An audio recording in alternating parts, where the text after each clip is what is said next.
Beatriz Silva sentiu o cascalho a ranger sob as solas dos seus sapatos enquanto subia a imponente escadaria de pedra da Quinta dos Antunes pela primeira vez. A sua mão agarrava com força a alça de uma pequena mala de viagem, que continha pouco mais do que os seus uniformes e alguns livros, mas o seu peito albergava um tesouro muito maior, um coração a transbordar de uma esperança quase ingênua.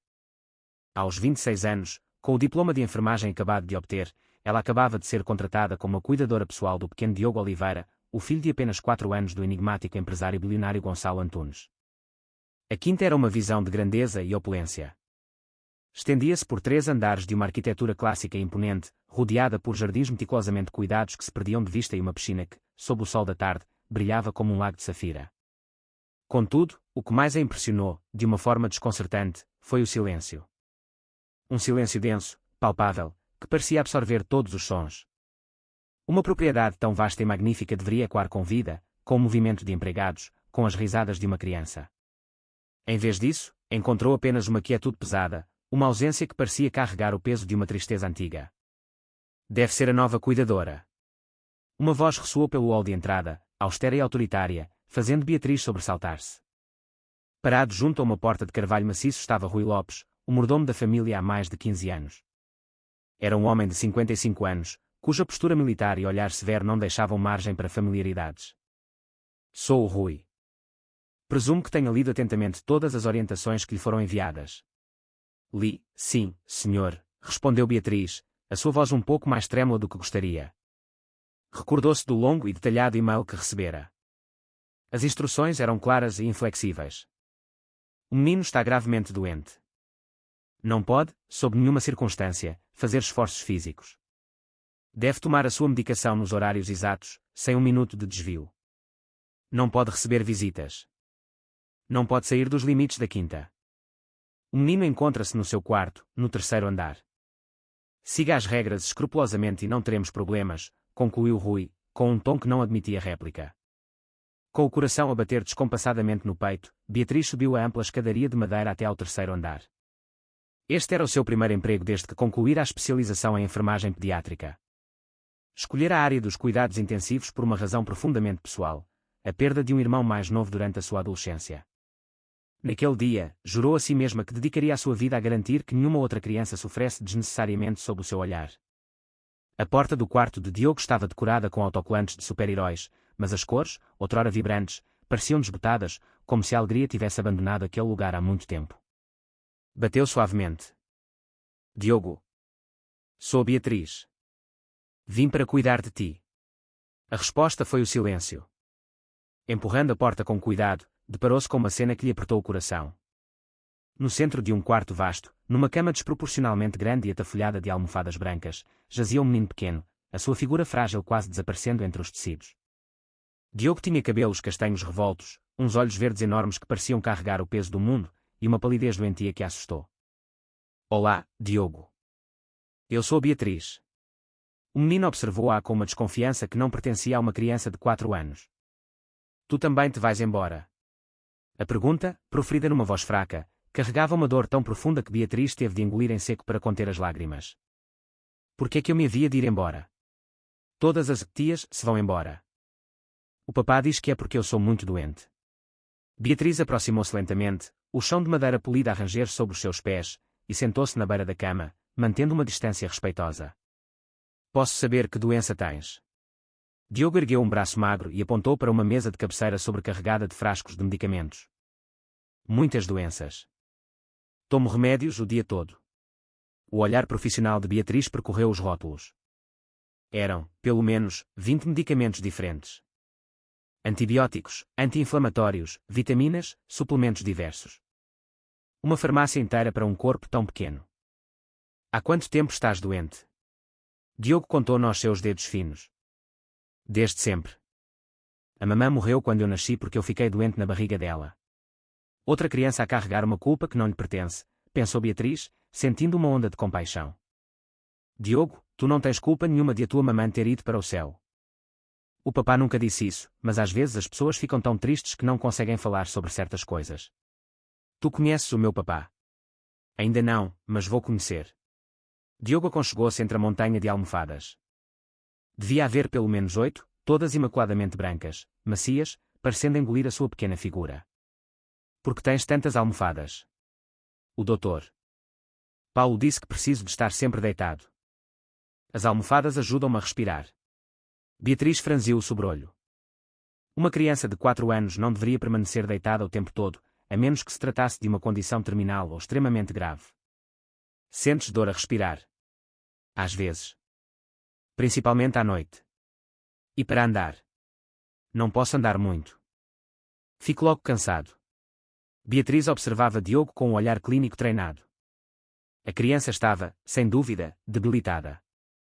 Mas algo na sua apresentação clínica não batia certo. A sua vasta experiência em unidades de cuidados intensivos pediátricos permitia-lhe reconhecer os sinais de muitas doenças graves, e Diogo não se encaixava em nenhum padrão específico que ela conseguisse identificar. Diogo, quando foi a última vez que brincaste no jardim? Jardim. Os seus olhos verdes iluminaram-se por um instante fugaz. Não posso ir ao jardim. É perigoso. Perigoso, como? O doutor Paulo disse que posso apanhar bactérias e ficar ainda mais doente. Beatriz sentiu uma pontada de intriga. Isolar completamente uma criança não era um protocolo médico padrão, nem mesmo nos casos mais severos. Que tal lermos uma história? Posso. Não me vai fazer mal. Claro que podes.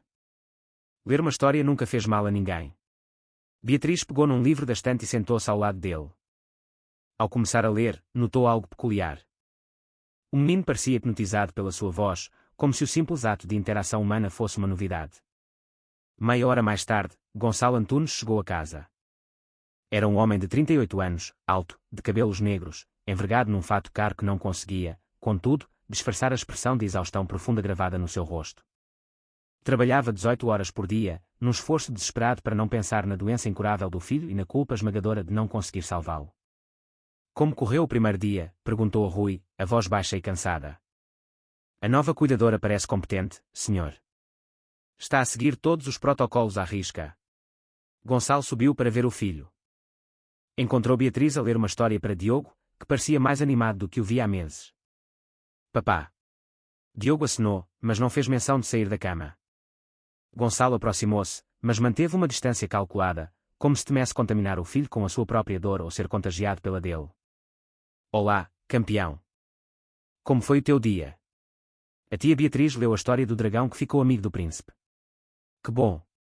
Gonçalo olhou para Beatriz, um vislumbre de gratidão nos seus olhos sombrios. Obrigado por cuidar dele. É um prazer, senhor. O Diogo é um menino muito especial. Especial e extremamente frágil. Espero que tenha compreendido todas as suas limitações. Compreendi, sim senhor. Mas Beatriz notou algo estranho na dinâmica entre pai e filho. Gonçalo parecia ter medo de se aproximar demasiado, de demonstrar afeto, como se um simples toque pudesse quebrar o menino. Papá, vai jantar comigo hoje. Não posso, campeão. Tenho uma reunião importante. O rosto de Diogo murchou instantaneamente. Tu tens sempre uma reunião. É o trabalho, filho. Para pagar os teus remédios. Gonçalo saiu do quarto apressadamente, deixando para trás um Diogo desolado e uma Beatriz profundamente confusa.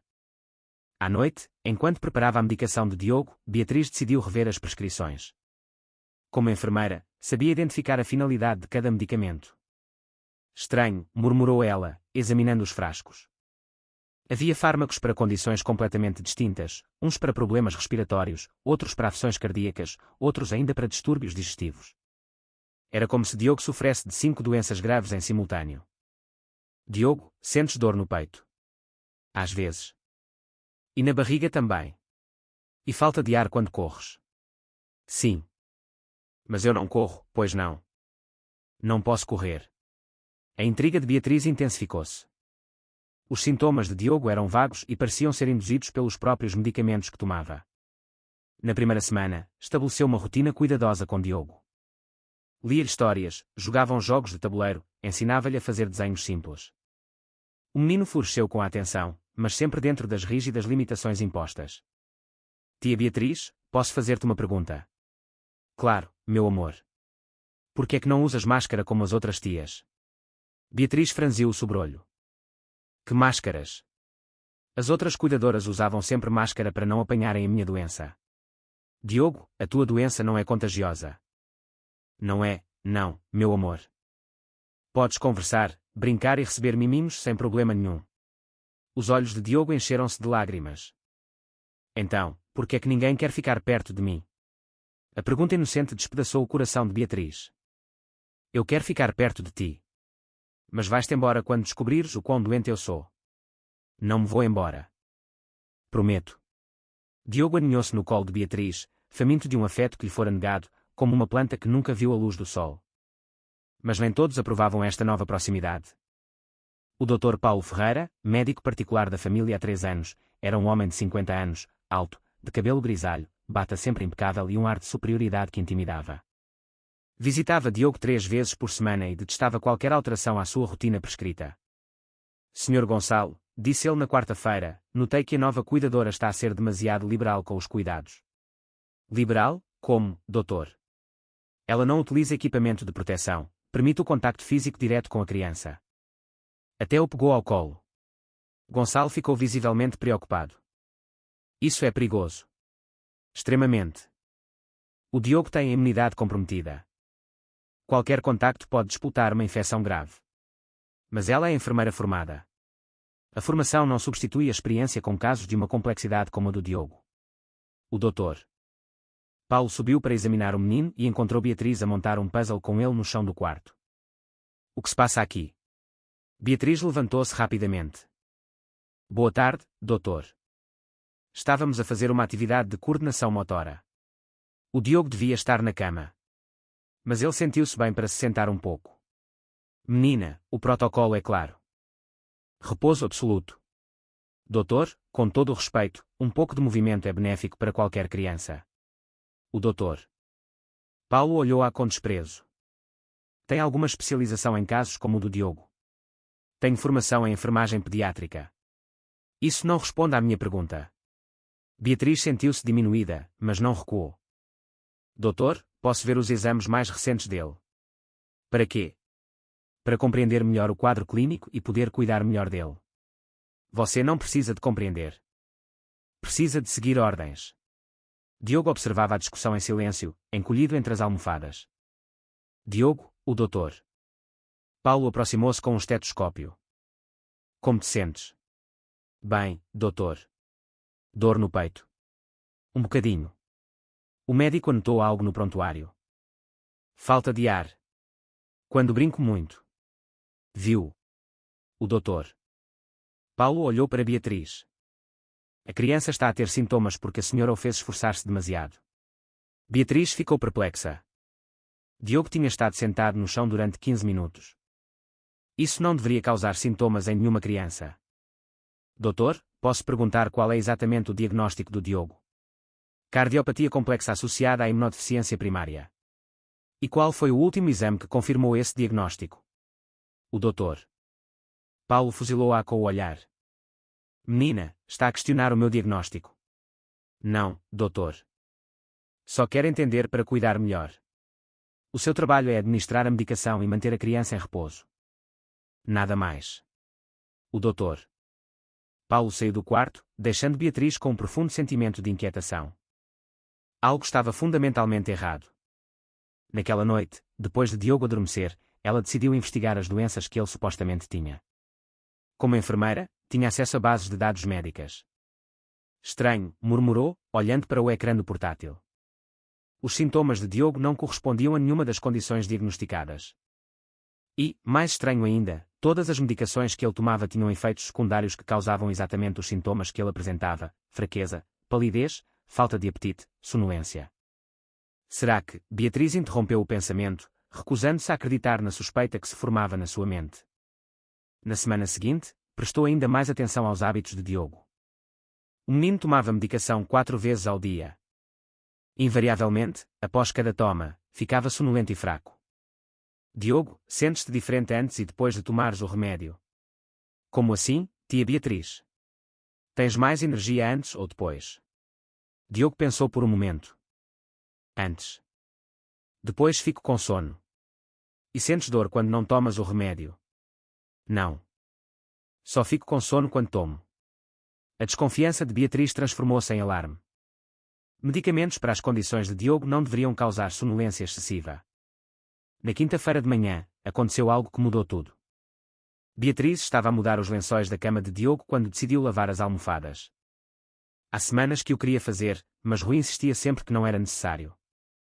Diogo, vou levar as tuas almofadas para lavar, está bem. Uma almofada limpa é mais saudável. Quando Beatriz tirou as fronhas, descobriu algo que a deixou em estado de choque. Dentro de cada almofada, escondido no enchimento, havia um pequeno saquinho com um pó branco que exalava um cheiro químico forte. O que é isto? Pensou, o coração a martelar. Abriu um dos saquinhos e analisou o pó. Tinha tido formação em farmácia antes de enverdar pela enfermagem e reconheceu a substância. Era um sedativo leve em pó, passível de ser inalado. Meu Deus! Naquele instante, tudo fez sentido. Diogo não estava doente. Estava a ser sedado constantemente através das almofadas. O pó que ele inalava durante o sono deixava-o fraco e sonolento durante o dia. Combinado com medicamentos desnecessários, era a fórmula perfeita para fazer uma criança saudável parecer doente. Mas porquê? Quem faria uma coisa destas? Beatriz guardou alguns saquinhos como prova e escondeu-os no seu quarto. Precisava de descobrir quem estava por trás daquela monstruosidade. À tarde, o Dr. Paulo apareceu para a consulta semanal e ficou visivelmente agitado ao ver que as almofadas não estavam na cama. Onde estão as almofadas especiais do Diogo? Especiais? Beatriz fingiu ignorância. Levei-as para lavar. Não pode tirar aquelas almofadas. Porquê? São almofadas ortopédicas especiais. Muito caras. Não podem ser lavadas numa máquina comum. Peço desculpa, não sabia. O Dr. Paulo estava nervoso. Onde estão agora? Na lavandaria, mas posso ir buscá-las. Vá buscá-las imediatamente. O Diogo não pode dormir sem elas. Beatriz foi à lavandaria, mas não trouxe as almofadas. Queria ver o que aconteceria a Diogo sem elas. Naquela noite, Diogo dormiu em almofadas normais, livres de sedativos. Na manhã seguinte, aconteceu o milagre. Diogo acordou mais cedo, mais desperto. Pela primeira vez desde que Beatriz chegara, sentou-se na cama sozinho, sem ajuda. Tia Beatriz, estou a sentir-me bem. Como assim, meu amor? Não estou com sono. Posso brincar? Beatriz sentiu os olhos encherem-se de lágrimas de alívio. A sua suspeita estava correta. Passaram a manhã a brincar no quarto. Diogo tinha mais energia do que ela alguma vez vira. Riu, correu pelo quarto, fez 1000 perguntas. Tia Beatriz, posso ir ao jardim hoje? Vamos ver se o teu pai deixa. Mas quando Gonçalo chegou do trabalho e viu Diogo tão animado, não ficou feliz. Ficou preocupado. Por que é que ele está tão agitado? Ele está bem, Sr. Gonçalo. Apenas mais disposto. Isto não é normal. Quando o Diogo fica agitado, é sinal de que vai ter uma crise. Crise de quê? Da doença dele. O Dr. Paulo sempre avisou que a agitação precede os episódios mais graves.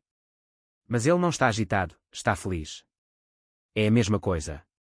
Gonçalo ligou imediatamente para o Dr. Paulo. Doutor, o Diogo está muito agitado hoje. Como eu temia. Vou para aí imediatamente. O Dr. Paulo chegou em 15 minutos e encontrou Diogo a brincar animadamente com Beatriz. Como eu imaginei. Está em pré-crise. Pré-crise de quê? Perguntou Beatriz. Convulsão. Crianças com a condição do Diogo podem ter convulsões precedidas por agitação.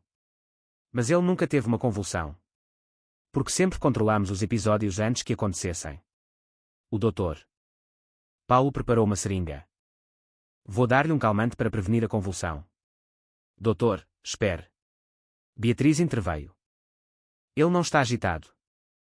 Está apenas feliz e com a energia normal para uma criança. Menina, você não tem experiência para avaliar esta situação. O Dr. Paulo aproximou-se de Diogo com a seringa, mas Beatriz colocou-se à sua frente. O Diogo não precisa de um calmante. Saia da frente ou chama segurança. Sr. Gonçalo.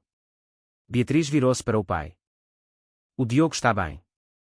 Melhor do que esteve desde que eu cheguei. Gonçalo estava dividido.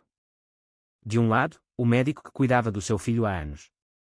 Do outro, a cuidadora que parecia genuinamente preocupada. Doutor, tenho a certeza de que é preciso dar-lhe o remédio. Absoluta. Se não o administrarmos agora, ele pode ter uma convulsão durante a noite. Gonçalo anuiu com a cabeça. Pode aplicar. Beatriz assistiu, horrorizada, enquanto o doutor Paulo injetava o calmante em Diogo. Em 20 minutos, o menino que estava vibrante e brincalhão voltou a ser uma figura sonolenta e apática. Pronto, disse o doutor Paulo, satisfeito. Crise evitada. Naquela noite, o doutor Paulo regressou com almofadas novas. Estas são ainda mais especiais. Importadas. Não podem ser tocadas por ninguém além de mim. Beatriz observou-a colocar as almofadas na cama de Diogo. Tinha certeza de que continham mais saquinhos. Diogo voltou a dormir mal, a acordar cansado, a permanecer apático. Tia Beatriz, por que é que voltei a ficar fraco? A pergunta partiu o coração de Beatriz. Ela sabia a resposta, mas como prová-la? No fim de semana, decidiu investigar mais. Diogo, há quanto tempo o doutor Paulo é o teu médico? Desde sempre.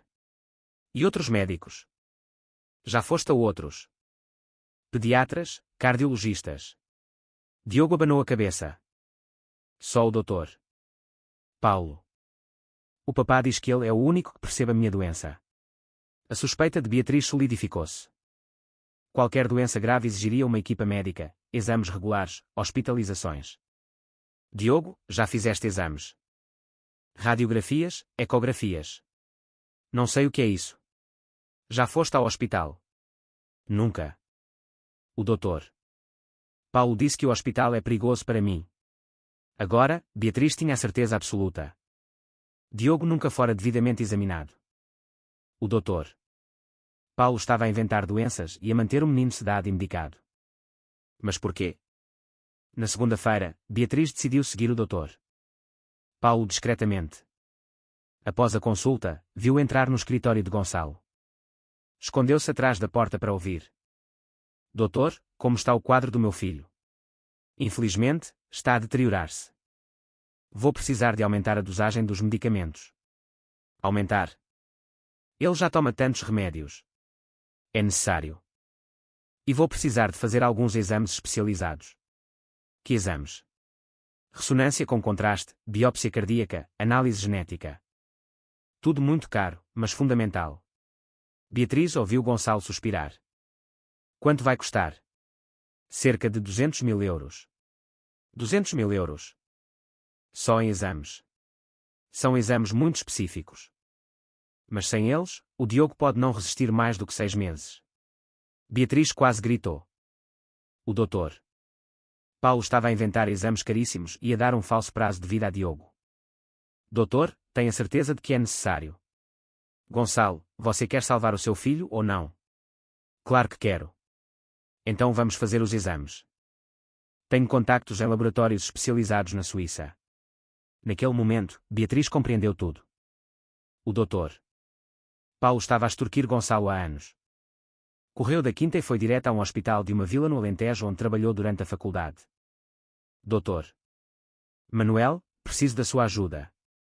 O doutor Manuel Figueiredo era um pediatra experiente que fora seu professor. Beatriz. Que bom ver-te. Como está o trabalho? É sobre isso que preciso de falar. Beatriz contou-lhe toda a situação. As almofadas com sedativo, os medicamentos, os sintomas induzidos, a extorsão. Meu Deus, Beatriz. Isso é extremamente grave. Preciso de ajuda para provar que o Diogo é saudável. Tens provas? Beatriz mostrou-lhe os saquinhos. Tenho isto. O doutor Manuel analisou o pó. É lorazepam em pó. Um sedativo potente. Inalado continuamente, pode causar todos os sintomas que descreveste. E os medicamentos? Beatriz mostrou-lhe a lista. O doutor Manuel ficou horrorizado. Esta combinação pode matar uma criança saudável. É um cocktail perigoso. O que eu faço? Tens de tirar essa criança de lá imediatamente. Mas como? O pai acredita no doutor Paulo. Vamos fazer exames verdadeiros à criança. Provar que ela é saudável. Como? Traz a criança aqui. Faço-lhe uma bateria completa de exames, gratuitamente. E se o pai não deixar? Convenço de qualquer maneira. Essa criança está em perigo de vida. Beatriz voltou à quinta, determinada. À noite, quando Gonçalo chegou, procurou. Senhor Gonçalo, posso falar consigo? Claro. Sobre o Diogo? Sim. Tenho uma sugestão. Que tal procurarmos uma segunda opinião médica? Gonçalo franziu o sobrolho. Por quê? O doutor Paulo é muito competente. Eu sei. Mas em doenças graves como a do Diogo, é normal procurar várias opiniões. O Diogo não está grave, está estável. Exato. Por isso mesmo, seria bom confirmar que o tratamento está a funcionar. Gonçalo ponderou. Acha que devia? Acho que qualquer pai faria isso. Está bem. Vou marcar uma consulta com um cardiologista pediátrico. Posso indicar-lhe um muito bom. O Dr. Manuel Figueiredo. É de um hospital de uma vila no Alentejo, mas é muito competente e um especialista de renome. Muitas pessoas de Posses vão consultá-lo. Gonçalo aceitou. A consulta ficou marcada para essa semana. Beatriz sentiu um alívio imenso. Na quarta-feira, Gonçalo levou Diogo ao Dr. Manuel. Diogo estava excitado por sair de casa pela primeira vez em anos. Papá, vou conhecer um médico novo. Vais, sim, campeão. No hospital, o Dr. Manuel examinou Diogo minuciosamente. O seu filho é uma criança saudável, disse ele a Gonçalo após o exame. Como assim, saudável? Ele tem cardiopatia complexa e imunodeficiência. Senhor Gonçalo, não encontrei qualquer evidência dessas condições. Mas o Dr. Paulo disse. Vamos fazer alguns exames para confirmar. Foram feitos um eletrocardiograma, um raio-x ao tórax e análises completas ao sangue. Os resultados foram inequívocos. Diogo era uma criança perfeitamente normal e saudável. Não é possível. Gonçalo abanou a cabeça. O Diogo está doente há 4 anos. Senhor Gonçalo, pelos exames, o seu filho nunca esteve doente. Então por que os sintomas? O Dr. Manuel mostrou-lhe os resultados toxicológicos. Ele tem 5 tipos diferentes de medicamentos no sangue, em doses elevadas. São esses medicamentos que estão a causar os sintomas. Quer dizer que os remédios o estão a deixar doente. Exatamente. E há mais uma coisa. O Dr. Manuel mostrou outro resultado. O Diogo tem lorazepam no sangue. É um sedativo forte. Ele está a ser sedado. Gonçalo ficou pálido. Sedado? Como? Provavelmente por inalação. Alguma fonte próxima dele. Gonçalo lembrou-se das almofadas especiais. Meu Deus do céu!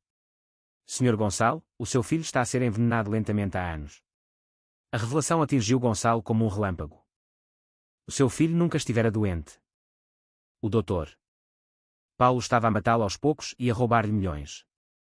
Doutor, o que faço agora? Pare imediatamente com toda a medicação. Remova qualquer fonte de sedativo do quarto dele. E processe esse médico criminoso. Gonçalo saiu do hospital em choque, com Diogo ao colo. O menino já parecia mais animado só por não ter tomado a medicação da manhã. Papá, estou a sentir-me melhor. Vais ficar melhor ainda, campeão. Prometo. Ao chegarem a casa, Gonçalo foi direto ao quarto de Diogo e pegou em todas as almofadas. Beatriz, queime estas almofadas. Agora. Sim, senhor. Beatriz sentiu o alívio tomar conta de si. E os medicamentos? Parem com tudo. O Diogo não vai tomar mais nenhum remédio. Naquela noite, pela primeira vez em 4 anos, Diogo teve uma noite de sono verdadeiramente reparador. Na manhã seguinte, a transformação foi espantosa. Diogo acordou às 7 da manhã, saltou da cama sozinho e correu pelo quarto. Tia Beatriz. Tia Beatriz. Estou forte. Beatriz correu para o quarto e encontrou-o a fazer saltos de tesoura. Diogo, como te sentes? Muito bem. Posso ir brincar lá fora? Vamos perguntar ao teu pai. Gonçalo apareceu à porta e ficou com os olhos marejados ao ver o filho cheio de energia. Papá, posso ir ao jardim? Podes, sim, campeão. Podes brincar onde quiseres. Diogo desatou a correr pela casa e pelo jardim, libertando 4 anos de energia reprimida. Gonçalo e Beatriz observavam, emocionados. Obrigado, disse Gonçalo a Beatriz. Eu só descobri a verdade.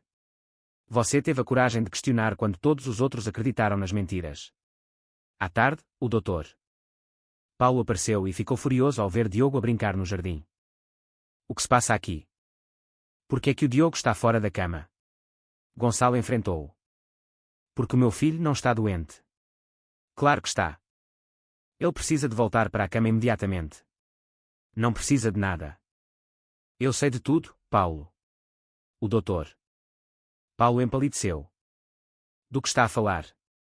Das almofadas com lorazepam. Dos medicamentos desnecessários. Da extorsão. O médico tentou manter a compostura. Gonçalo, você está confuso. O Diogo precisa dos medicamentos. O Diogo é uma criança saudável. Sempre foi. Isso é impossível.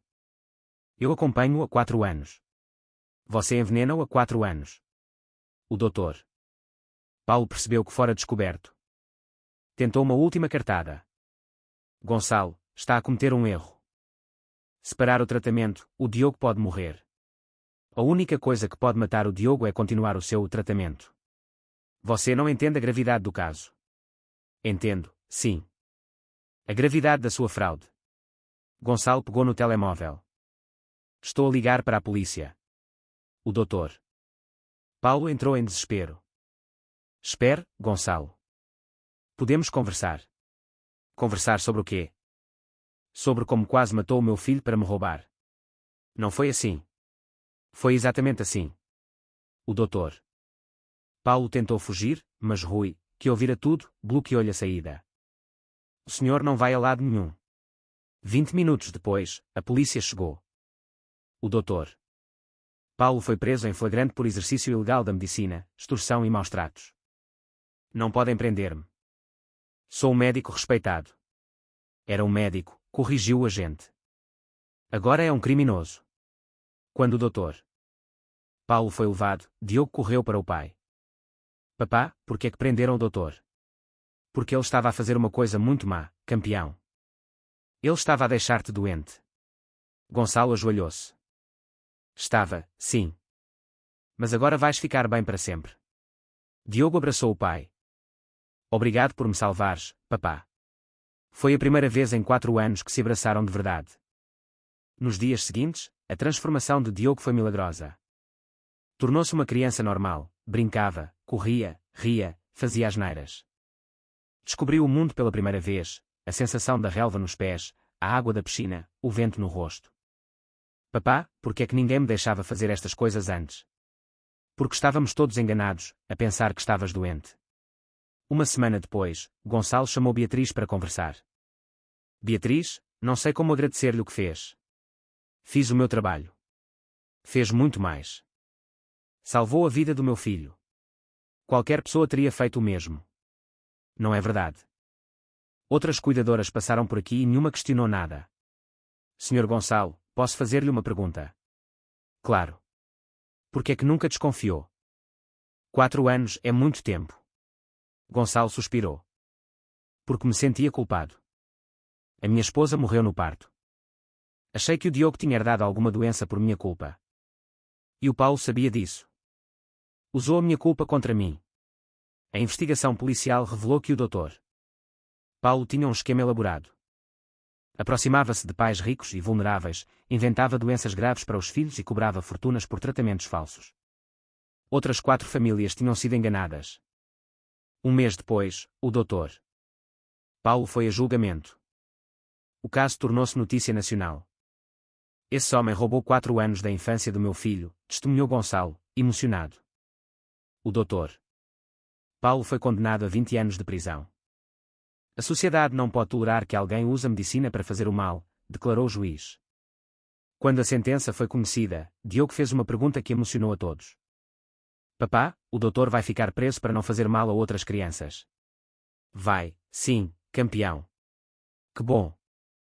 Assim outras crianças não vão ficar falsas doentes como eu. 3 meses depois, a vida na Quinta dos Antunes era outra. Diogo frequentava uma escola, tinha amigos, jogava futebol. Era uma criança feliz.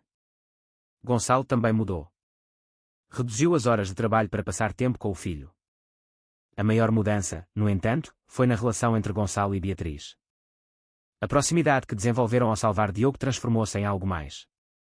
Beatriz, disse Gonçalo uma noite. Posso fazer-lhe uma pergunta pessoal? Pode. Por que é que não tem filhos? Beatriz hesitou. Porque nunca encontrei a pessoa certa. E que tipo de pessoa seria a certa? Alguém que entenda que uma criança precisa, acima de tudo, de amor. Gonçalo sorriu. Como você. Não complique as coisas, Gonçalo. E se eu quiser complicar? Não é boa ideia. Por quê? Porque sou sua funcionária. Você é muito mais do que isso. É a mulher que salvou meu filho. A mulher que mudou a nossa vida. Gonçalo, está a confundir gratidão com outra coisa. Não estou a confundir nada. Estou apaixonado por si. A declaração apanhou-a de surpresa. Apaixonado. Perdidamente apaixonado. Isso não pode acontecer. Por quê? Porque eu sou pobre e você é rico. Sou enfermeira, você é empresário. As pessoas vão dizer que sou interesseira. Não me importo com o que as pessoas dizem. Mas eu importo-me. Beatriz, você salvou o que eu mais amo no mundo. Qualquer pessoa que não a respeite, não merece a minha atenção. É mais complicado do que isso. Porque é complicado. Porque eu também estou apaixonada por si. A confissão escapou-lhe. Também está. Estou. Mas tenho medo. Medo de não ser boa o suficiente para vocês os dois. Gonçalo segurou-lhe as mãos. Beatriz, você é a melhor pessoa que eu conheço. Tem o coração mais puro, a coragem mais verdadeira. Mas não tem dinheiro, não tem estatuto. Tem algo muito mais valioso. Caráter. Case comigo. Beatriz quase desmaiou. Casar. Você enlouqueceu. Enlouqueci de amor por si. É a melhor loucura da minha vida. E o Diogo? O que ele vai achar? Vamos perguntar-lhe. Agora. Subiram ao quarto de Diogo. Diogo, posso fazer-te uma pergunta? O que achas da Beatriz? Amo-a. Ela é como uma mamã para mim. Gonçalo e Beatriz trocaram um olhar emocionado. E se ela se tornasse a tua mamãe a sério? Se eu casasse com ela? Vocês vão casar, gritou Diogo, radiante. Só se tu quiseres. Eu quero. Eu quero. Diogo pulou para os braços de Beatriz. Tia Beatriz, vais ser a minha mamã. Beatriz chorava. Gostarias? Gostaria muito, muito, muito. Então está decidido, disse Gonçalo. Vamos casar. Espere, disse Beatriz. Eu ainda não disse que sim. Diogo olhou-a com os olhos a brilhar. Por favor, tia Beatriz, diz que sim. Como resistir? Está bem. Eu aceito. 6 meses depois, numa cerimónia simples no jardim da quinta, Gonçalo e Beatriz casaram. Diogo foi o menino das alianças, orgulhoso. Agora são marido, mulher e família, disse o juiz. Para sempre, respondeu Gonçalo. Para sempre e sempre, completou Diogo, fazendo todos rir. Um ano depois, Diogo acordou os pais. Mamã, papá, acordem. Hoje é um dia especial. Por que é especial? Perguntou Beatriz. Porque faz um ano que te tornaste a minha mamãe a sério. E eu estou muito feliz. Nós também, disse Gonçalo. E agora vou ter um irmãozinho. Gonçalo e Beatriz entreolharam-se a sorrir. Beatriz estava grávida de 3 meses. Como sabes disso? Porque vocês andam sempre a cochichar e a olhar para a tua barriga. Eles riram. Queres um irmãozinho? Quero. Para brincar comigo e para eu o ensinar a subir às árvores. Beatriz abraçou Diogo e Gonçalo. A sua família estava completa. Mamã. Sim, meu amor. Obrigado por teres salvo a nossa família. Obrigada eu, por me terem deixado fazer parte dela. O silêncio da quinta fora substituído por risos e alegria. O doutor Paulo cumpria a sua pena, atormentado pelos seus crimes. As outras crianças que ele envenenara estavam agora saudáveis e felizes. E Diogo? Era uma criança normal de 5 anos, cheia de vida. Por vezes, olhava para a janela do quarto onde passara os seus dias, dopado e triste. Mamã, às vezes lembro-me de quando estava falso doente. E como te sentes? Fico triste pelos meninos que ainda estão falsos doentes noutros lugares. A sensibilidade de Diogo emocionava Beatriz. É por isso que temos de proteger sempre quem está a sofrer. Diogo sorriu e voltou a brincar, seguro e amado, numa família construída sobre a coragem de uma mulher que se recusou a ver uma criança sofrer. As melhores famílias, por vezes, não nascem. São construídas com amor, coragem e a decisão de fazer o que é certo.